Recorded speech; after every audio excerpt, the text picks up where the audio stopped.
So we live together. Yep. We watch football together. Yep. We talk about football together. Yep. Why don't we just start a podcast? Sounds like a plan to me. Ladies and gentlemen, welcome back to another episode of the Eye Test. It's myself, DS, and my guy, CultureCams. Back at you with another episode. Last week we did One Club Men. I can't lie, did pretty well. Honestly, a lot of people loved the reception. But unfortunately, I think there might be such a thing as a Eye Test jinx.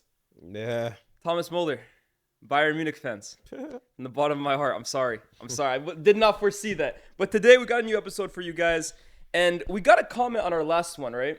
And somebody asked us to kind of speak about... Go give that person a shout. You can't call them somebody. I can't find the comment at the moment. That's the thing. I can't find the comments. Shout out to whoever commented it, right? I wish I had screenshotted it. He doesn't care about the community. Oh, hold on. You know what? I might have liked it, actually. I might have liked it. So it's I all responded. About. Okay, I found it. I liked it, but you know what? When you interact with a comment on your YouTube studio, it disappears. Okay, I found it. All right.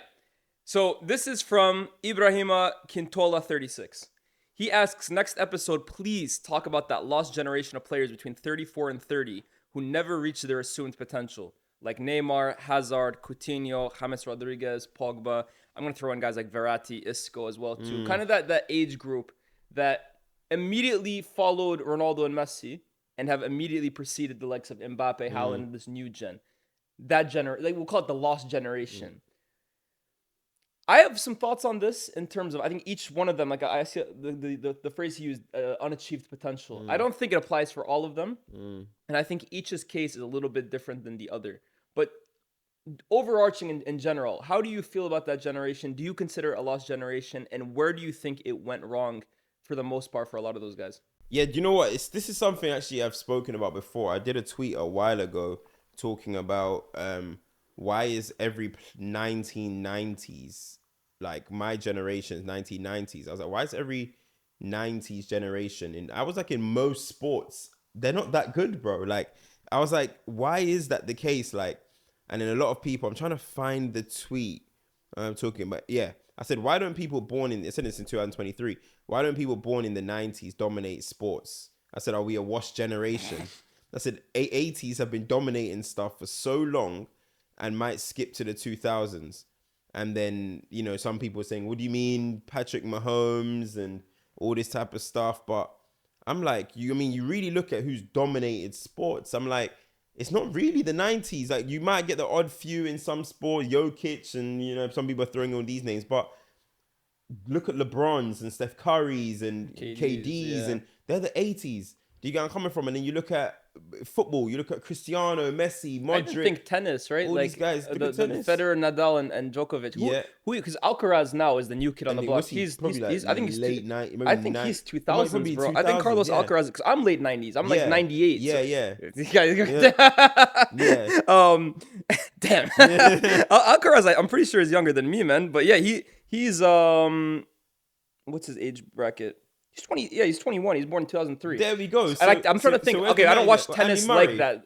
Andy Murray is 80s as well too. I'm trying to think who's like the. But the thing is, well, I guess this kind of goes to what I think, right?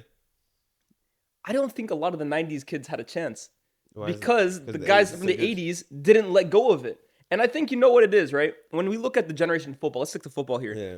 Of right before Messi and Ronaldo, who dominated the generation before? Zidane, Ronaldinho, R9. 70s.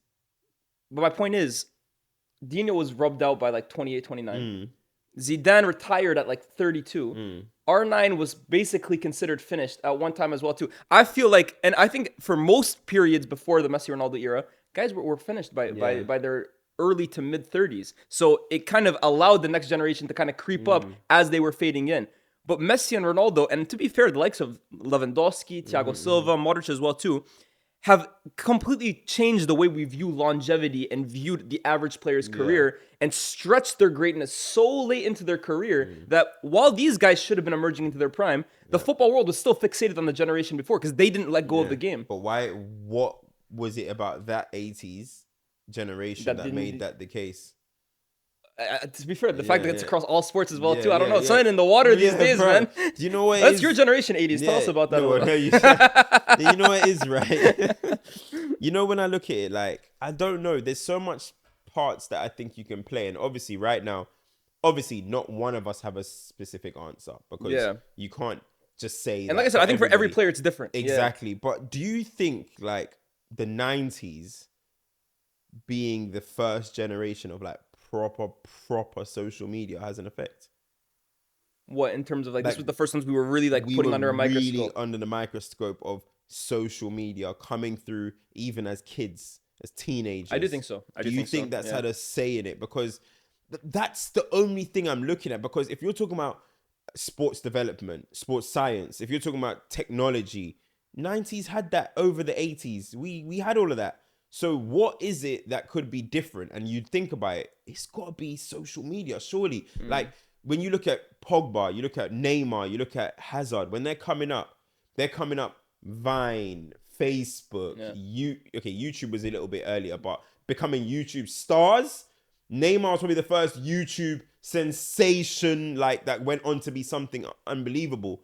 So you're looking at these kind of guys, like we're watching their development from 14, from 15, and maybe it was just a new phase, but again, when Paul Pogba's on the pitch, he's not thinking about social media. Well, I hope not anyway, but so maybe that's not an excuse, but I'm just thinking that is something that was significantly different from Ronaldo coming up, from Messi coming up. These guys, you would hear about them, you'd read about them in Match Attack, but now we can see every single thing, you know, and Pogba became a sensation, the dabbing and the Vine and the Pogmojis and all this type of stuff. Neymar, we know what he was. Everyone in China and stuff were walking around with the nose thing, and I don't know, I feel like maybe, I don't know, were they superstars before they even touched the ball type thing? I don't know. To be honest, that's not a bad claim whatsoever. In a way, they kind of were. I mean, I'm even forgetting like the likes of Mario Götze. I remember Mario Götze was coming up. It was like a phenomenon of Mario Götze at Dortmund.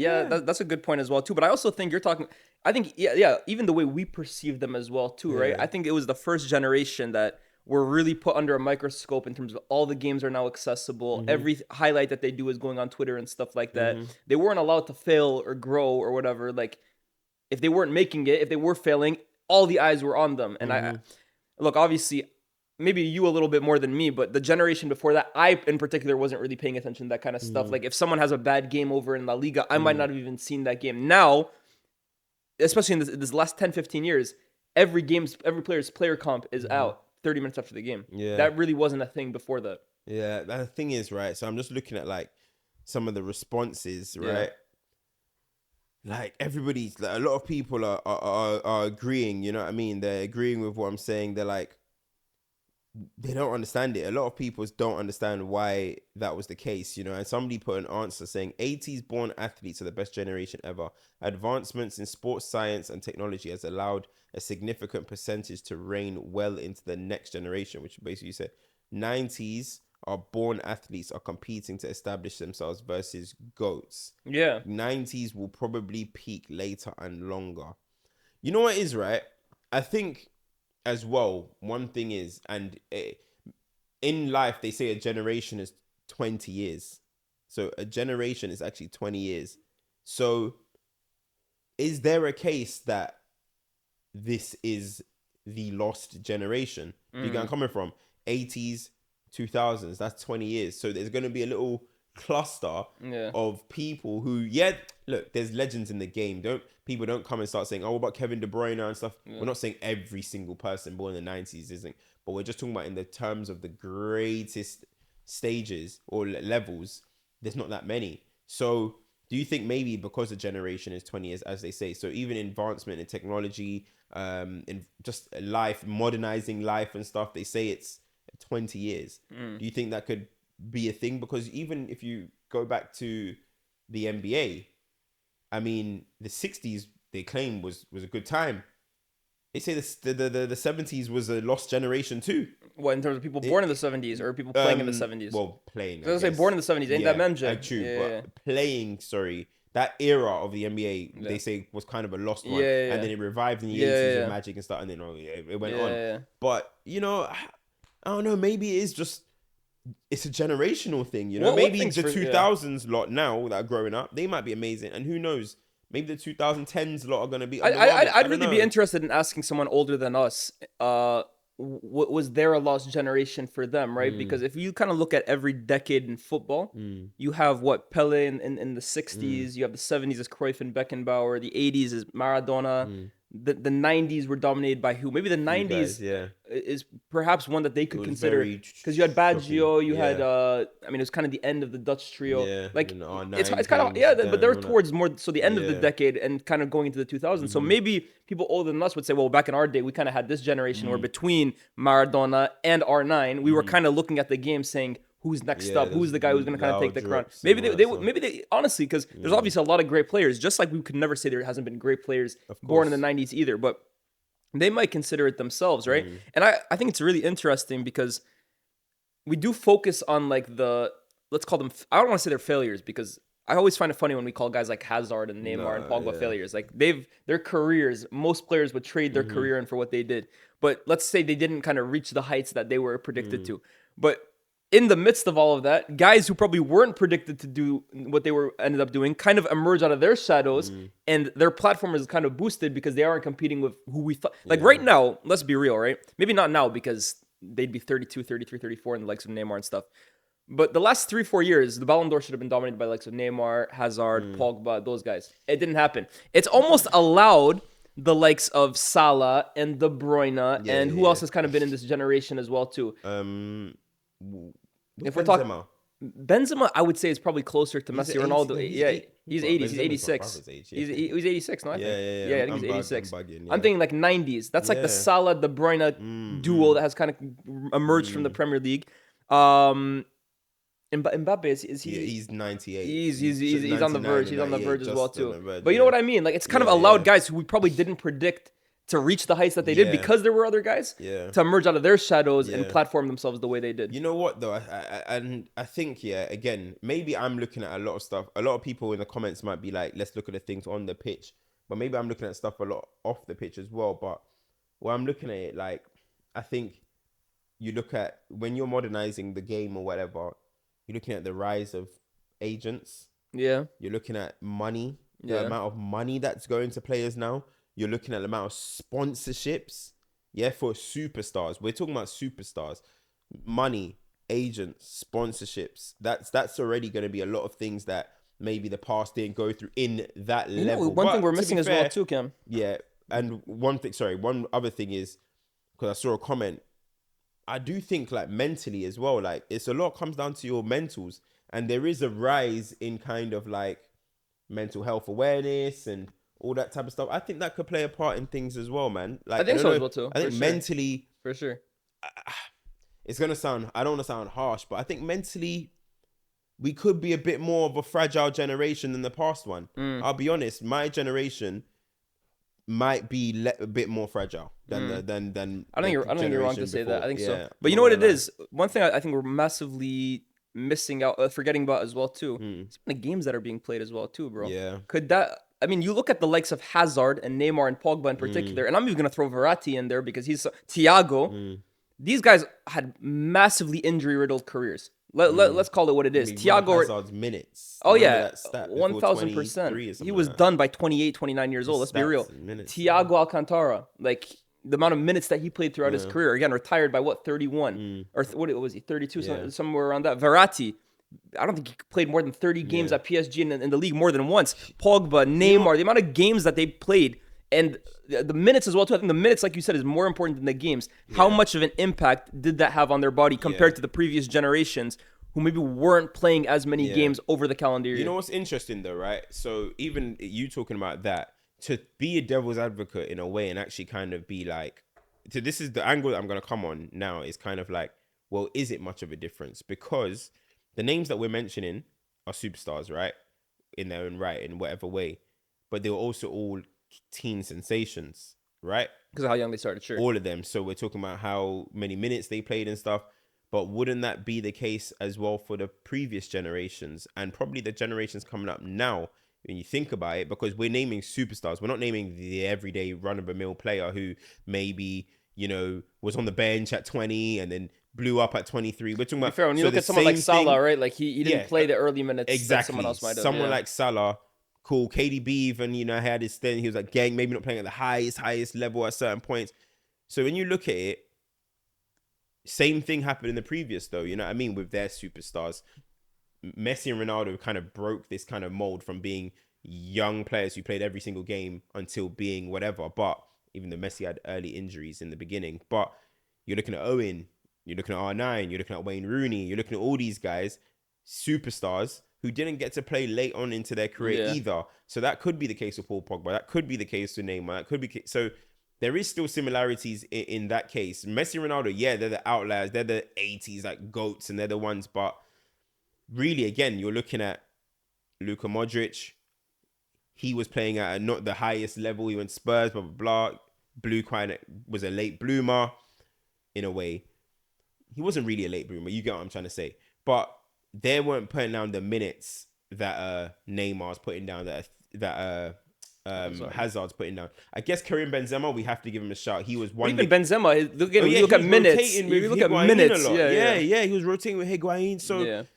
So I guess there is still similarities there with what I think it's almost like, again, you look at generational, right? I think the difference between Ronaldo and Messi's era and the generation that immediately preceded them is, I think Ronaldo and Messi's era, you might disagree with me on this, but I think that's the era where like taking care of your body as an athlete became much more important than it was before. Because again, we're talking about Dinho and R9. And okay, you can say they're Brazilians, right? But I do feel like guys were burning out a whole lot more before this Messi and Ronaldo era, because I just don't think they were at the peak physical capacity in terms of how they were training, how they were eating, how they were living their life off the pitch. I think we heard so much more stories. Like Roy Keane tells stories about, after a game, like we'll just go out to a club or something like that. That didn't happen in the Ronaldo Messi era. I think that kind of like marked the first generation of like they're athletes first and foremost, and they're prime, like best in the world by a mile athletes.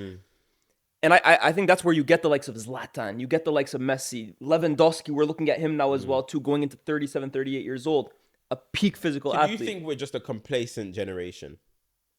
Do you think that's the case? Because you're basically saying they took taking care of their body serious. Yeah. Right? I don't think it's complacency is the word. It came into the point where they're like, okay, I'm 27, I'm 28. How do I extend my sports science stuff? Yeah. How do I get into yoga? I think even as a club, there's probably there's more tension on like, post-match recovery. Wayne Rooney even talks about it now in terms of like, they don't want these guys on touching a ball. What is it, the day before a game or something like that? Like, after training, don't go kicking free kicks or whatever. Like, take care of your body. See, that's the thing though. So I don't think it's I don't think complacency is the word. It's not complacency. Because, okay, let's have it right though, right? Because we're basically talking about who we thought would be the leaders of the generation. You're saying Pogba. You're saying Neymar, you're saying Hazard. Yeah. I mean, they're not historically Do you not feel that there's an air of complacency between all three of them? I think you could definitely say that at times in their career they have been complacent or they haven't taken care of their... Serious. Yeah, and Hazard in particular, right? Yeah. We hear the stories about how he trained, right? Like, if anything, he's probably more the Ronaldinho generation in terms of that. But I don't think it's complacency, man. I do think there is an element of how much pressure and scrutiny was on them immediately following that, and the fact that the previous generation didn't dip out when we thought they were going to. I really think it was like a shadow looming over a lot of those guys' heads. The thing is, though, football is obviously is a reflection on life as well. I'm not trying to get all deep, right? Okay, I just came with the mental health thing, but I'm getting a bit deep. But football is a reflection on life, right?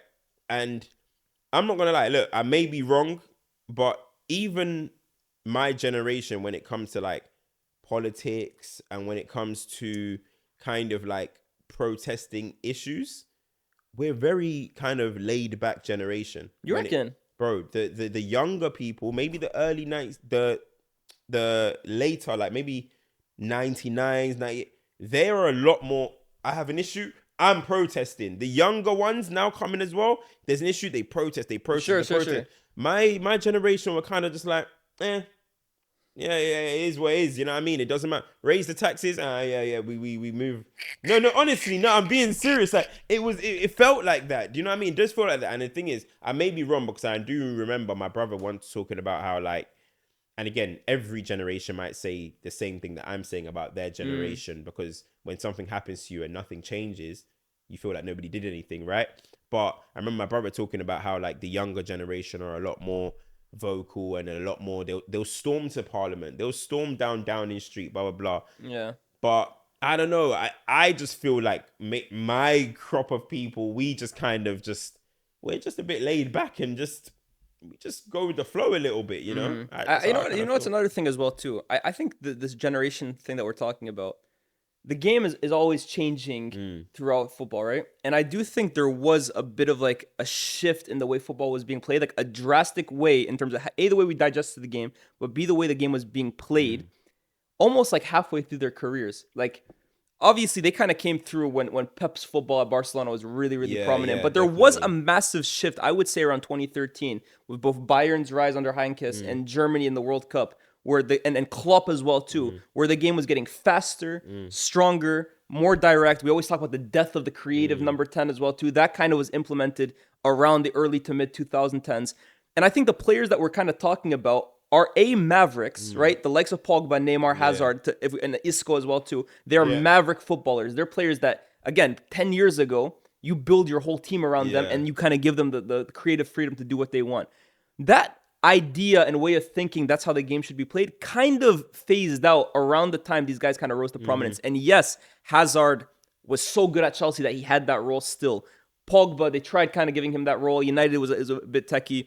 Neymar, of course, is of that talent. But I remember Isco, right? Isco was a cog in the Real Madrid machine, whereas 10 years ago, he probably would have been the number 10 that Zidane builds his entire team around. Yeah. James Rodriguez, similar as well, too. So I think these guys did come into the game as prominent teenagers, especially because the game was kind of tailor-made for the way they wanted to play. But as the game evolved, I think it kind of caught them surprised because it caught them straight in the middle of their career. Yeah, it's a mad modernization. Like Ozil, bro. Ozil, halfway through his career, we just decided number 10s, they don't really matter anymore. It's a mad modernization of the game. Do you know what I mean? Yeah. It is the case. And even going back to when you were talking, when I said the basketball thing, right? And we're talking about the 80s, the KDs and the la. And it's somebody I remember in my comments was like, oh, Jokic and Giannis. But look at their come up. Yeah. Jokic was getting drafted with during the advert, Taco Bell advert. Giannis had to develop himself into. But you look at KD, you look at Russ, you look at LeBron. They were teen sensations. You know what I'm trying to say? And they're still going on now. These guys are still stopping the new generation from winning stuff right now. That's So it's. But that's what I'm even telling you with this generation. Yeah, here, bro. but then remember, the game modernized itself so much in that period too. Yeah, with the free ball. So it's like maybe we just went through a mad modernization. I think that's honestly what happened. Yeah. In this phase, like during this phase that the 90s kind of grew up, that could be the case, you know what I mean? Because if you look at, for example, the Premier League, and you look at why people will always say Manchester United are the biggest club in football or whatever, or in the Premier League, even though Liverpool have same amount of trophies. Yeah, we're the biggest English club. Yeah, sure.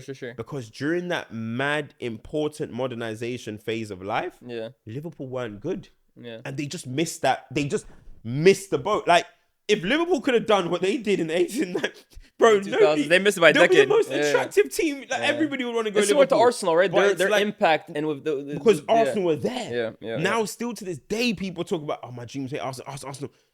But it's because Liverpool missed that little phase that's why, like, I'm not saying Liverpool are not an attractive club, of course. You still kind of think, right, like, why are Liverpool? You know what I mean? Like, they're a big club, but you feel like they should even be bigger, like more attractive. And I think, I don't know, man. It's just weird. Like, you can't put your finger on when these things happen, but there is a point of modernization. And you only clock when you look back at it, like 10 years later. And I think we might clock it soon. Like, we're going to be looking at life, we already do, like, post-COVID, right? Yeah. We look at life like, bro, can you believe once upon a time, we used to go into work I think about it all the time. I don't know, Tom, you might be going into, I don't know if you do every day. You know what I mean? But can you believe? Hey, you loved life back then, man. There was a time where people used to go into work every single day, and that was normal. Yeah. Now everyone's got some form of hybrid, or some people just work from home. So life just finds a way of modernizing it, and maybe we just got affected. You know what I'm saying?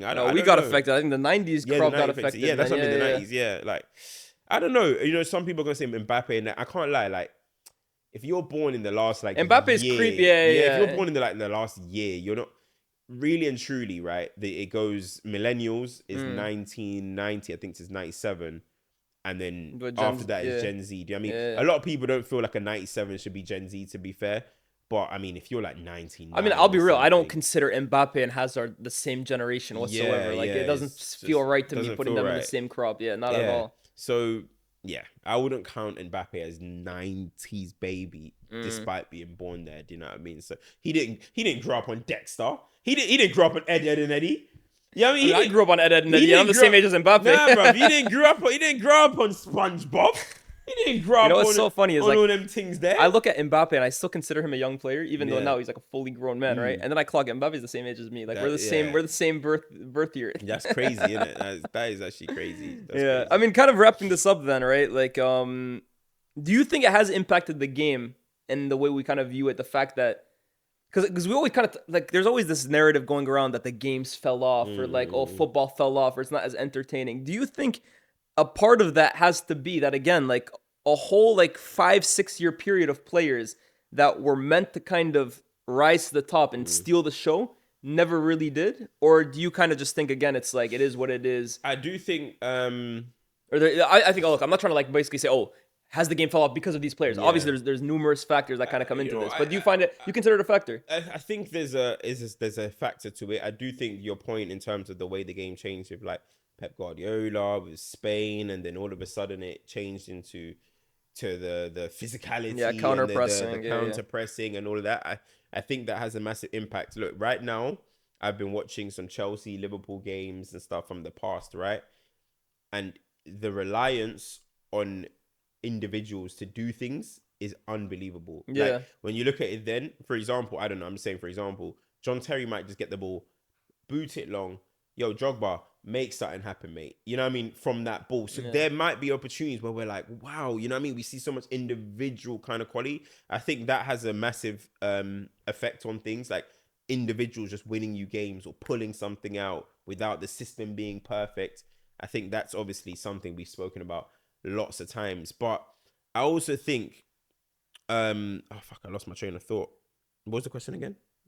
I lost my train of thought. Do you kind of see it as a factor of the game falling off? Oh yeah, it's in the players. Oh yeah. So with the players though, like the Neymars, I don't know. You always want generation leaders. Yeah.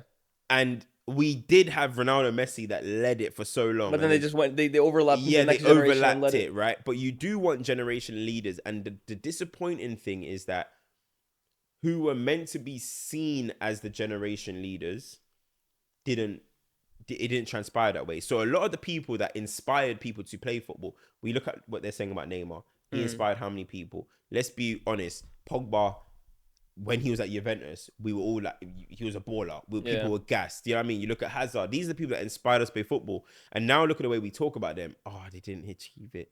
That has an effect on things. It does. We're looking, they underwhelmed. Oh, they didn't reach their But then you know what it potential. is? Like, this is where it kind of goes back to what I was saying. Like, yeah. we say they didn't, like, they underwhelmed, they underachieved. But again, when you also look at their careers, right? Like, again, I feel like we're looking at it under the Ronaldo Messi scope, because for them, we're looking at how many years they did it. Did they win all these trophies? Were they consistent week in, week out? But then when we look at the 70s generation of Zidane, R9, and Ronaldinho, I'm not trying to say, oh, Hazard is on any of these guys' level, Pogba, whatever. I get that. But these guys weren't consistent week in, week out either. Though some of those guys were literally, like, we talk about Ronaldinho like a meteor, right? He was here today, gone tomorrow. R9 had so many injuries, but we look at them a lot more glowingly. We don't look at their flaws. We look at them as icons of the game. We look at as larger than life. They mark their generation. Yeah. Why don't we see it the same way as these guys? Is it because, again, like I said, I think they're under the shadow of two guys mixed with a few others that just completely changed the way we view the game. I think we have an obsession now with perfection as well, innit? Like, I think it's because of what those two gave us. We have an obsession. We're in a nasty footballing hangover at the moment. For sure. We're in a look. Hazard won 2 Premier Leagues. I thought he was the best player in the league for a period. Yeah. I think there was 2 seasons where he should have won Player of the Year. He might have arguably been the best player at a World Cup. Best player, arguably the best player at a World Cup. But we still say no Champions League. Okay, cool. That's his flaw. Neymar, you did think, but you didn't win anything. You didn't win the big one without Messi, and you ain't won with Brazil. Okay, Pogba, you spent too long at Man United, even though you dominated a World Cup and you had a great time. You didn't really, your Man United career, despite winning 4 Serie A's in a row. Do you get what I mean? So we look at perfection because people like Ronaldo, people like Messi have won it all. And like, even when you look at, even just to top off on that, all the guys that have pretty much like achieved kind of perfection, they played with either Messi or they played with Ronaldo. Yeah. It's Real Madrid, or Spain, Barcelona, and Barcelona it's players. true, yeah. But I'm looking at some players, right? Like the career that James Rodriguez had, we consider him like underachieving or whatever. What's the big difference between their careers, right? Hear me out here. Between him, not talent, just careers, and like Aymar, for example. Yeah. It's not that different. No, it's but not. the way one is viewed is like, yo, Aymar was crazy technical, man. Baller, yo. If you know about Aymar. No one's got a bad word. But James, the way we're going to talk about his career, well, he ended up at Everton, and he could never get into the Real Madrid team. The only thing that plays a part into what I was saying in the very beginning in hype. It's the hype that we have. It's the hype of social media that we can hype these players. If Aymar came through then and had social media, we would have hyped him like, oh, he's gonna save a generation. And then inevitably and then also would have been like, oh, he underwhelmed. But because we didn't have that period, we appreciate him. Like, wow, what a baller. You remember that season? But now, because we hype it, James burst onto the scene. World Cup 2014. We all knew of James, but he burst onto the scene at the World Cup. And we're thinking, whoa, Real Madrid now? Yeah, they always do this. Galactico, then doesn't do it. And we're like, oh, disappointed. But was James ever that level to say that he was going to lead the generation? We can't say that. Yeah. We just hyped him to be that. You get what I'm saying? So it definitely comes down to hype a lot because, again, as we just said, Neymar, Pogba, Hazard, we're saying they're underwhelmed. Because why? We have potential in our mind that, oh, close your eyes. Oh, these guys could become top 3 players of all time. Yeah. Neymar should be a top 3 player of all time. Yeah. Pogba should be the best midfielder. Look at his talent. He should be one of the best ever. These are like mad standards. But really and truly, when you look at it, you have Pogba who done amazing things in the World Cup, amazing things for Juventus. Man United, listen, we know it's great. That's a bad career. Neymar has a better career than 90% of people. Bro. Hazard is arguably in the Premier League all 11. Yeah. And we're saying all 3 of these guys are underwhelming. It's crazy. It's mad, isn't it? It's hype, man. It's hype. It's hype. Because I'm even looking at guys like Verratti, Thiago. Like Verratti won the Euros, was one of the best players at that tournament, won countless Ligue 1s, was like a very, very good player, played a great European career, and we look at him, it's like, oh, damn. Yeah. Like, and if he only had gone to Barcelona. Thiago, the reason why we're underwhelmed from, okay, he had a lot of injuries, so did Verratti, but we look at it and we're like, yeah, but you really should have been the heir to Xavi. Yeah, that's so nuts. Now, despite you winning a Champions League and arguably being the best player during COVID, despite you know what I mean, despite you almost going doing a quadruple with Liverpool, you just didn't make it to Xavi level, did you, mate? Underwhelming. So I don't know, man. Maybe we have too high standards for these guys. I don't know. It's definitely a. I'm interested to see what the comments think. Yeah, let us know, guys. This has really just been like a discussion, to be honest. There's no right answer to this. It's just, again, a nice comment I saw. I figured we'd discuss it, man. This guy went philosophical on us, bro. This guy got in his politics bag, his Camistotle or whatever his name. Yo. It's deeper than rap. It's deeper. Think about it. Think. Open your third eye for this one. Think deeply. Ladies and gentlemen, this has been an interesting one. I actually enjoyed this one, man. Let us know what you guys think in the comment section down below. What's your kind of viewpoint on this? Like I said, I don't think there's a right answer. And ultimately, all of these guys have different scenarios, right? You might think we're talking absolute nonsense. You might think we have a point. Let us know in the comment section down below. And also, if you got any future video ideas, this one was a cool one. We decided to do it. Maybe we see one of your comments and decide to do that one as well, too. So let us know anything you'd want to see us discuss. Like, share, subscribe. Shout out to BR, of course, as well, too. Always powering the podcast. We got their scarf right here. Check them out on X, Instagram, TikTok, and YouTube Shorts. And we'll see you very, very soon. Peace.